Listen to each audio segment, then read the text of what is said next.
Dominique gets in her car, and then she drives back to her apartment. So she said. And, well, I looked up the case. Right. Right. According to police reports. Right.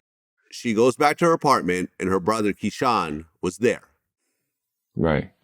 Keyshawn grabs a 9mm Glock, and then he goes to Tyler's house. Tyler had two other men there at his house, Chris Lowe and Sebastian Jean-Jacques. Right.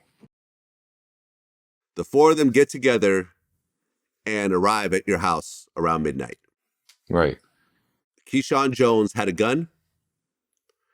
Tyler Robinson had a gun, which he actually bought from Keyshawn. Right. And Tyler also had his shirt off. Right. So here you got this guy with his shirt off showing up at midnight at your house, which is, a message in its own way. Most definitely. Along with Chris Lowe and Sebastian. Right. You hear a knock on your door. What happens next? I remember it was me, my brother, and my mom. We was talking. We was just talking about life in general, whatever. You know what I'm saying? And I hear the banging. My brother, he sprints to the door. For whatever reason, he just sprints to the door. And when the banging I heard, that just alarmed me to just like, okay, I had my firearm next to the bed, so I'm like, let me grab my firearm or whatever. So as I'm going out of my room, I bust that right, and then I have like this monitor, so I see four individuals, and I only recognize the brother at the time. You know what I'm saying? So as I'm going there, I had put my gun like on the sofa. I believe it was on the sofa or near the door. And I walk outside.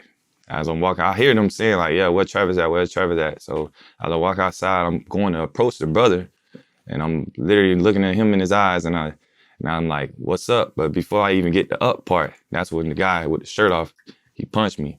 Like it was like no talking at all. Like he punched me. Once he punched me, all of them started jumping me. And then that's when my brother started helping me out. When they started jumping me, it went from like the front doorstep to the driveway to the street, and it was just dispersed everywhere. Right, because it's 4 against 2 at this point. So they're basically rat packing you, your brother. They're going back and forth, and your mom is out there screaming, trying to get them to stop. Right. Yeah, my mom was out there the whole time and was like literally telling them like, y'all please just leave. Y'all on camera. Look, y'all on camera. She got a phone in her hand the whole time telling them like, please leave. Y'all on camera. Y'all on camera. Yeah. Okay, but nobody leaves. Nah, they weren't stunning my mom. It was like my mom wasn't even there.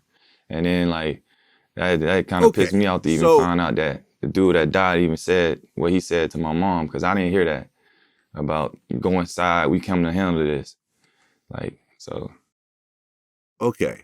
Well, according to you, when you took the stand, you said at one point Tyler pulled out a gun and said it's demon time.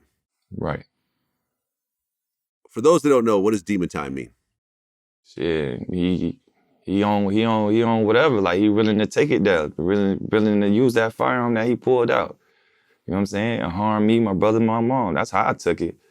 To be honest with you. Okay. When you saw the gun, what happened? I went straight in my house, and I felt like it caught him off guard because he probably thought like I just ran in the house on some scary stuff. You know what I'm saying? But I'm not finna tell you my next move. You know what I'm saying? You're gonna have to show me, pretty much. Okay, and you grabbed your AR-15. Correct. This is a semi-automatic assault rifle. Correct. How big was that clip? It had 100 rounds in it. 100-round clip. Yes. Okay. And being a semi-automatic means that as fast as you can pull the trigger, as fast those bullets are coming out.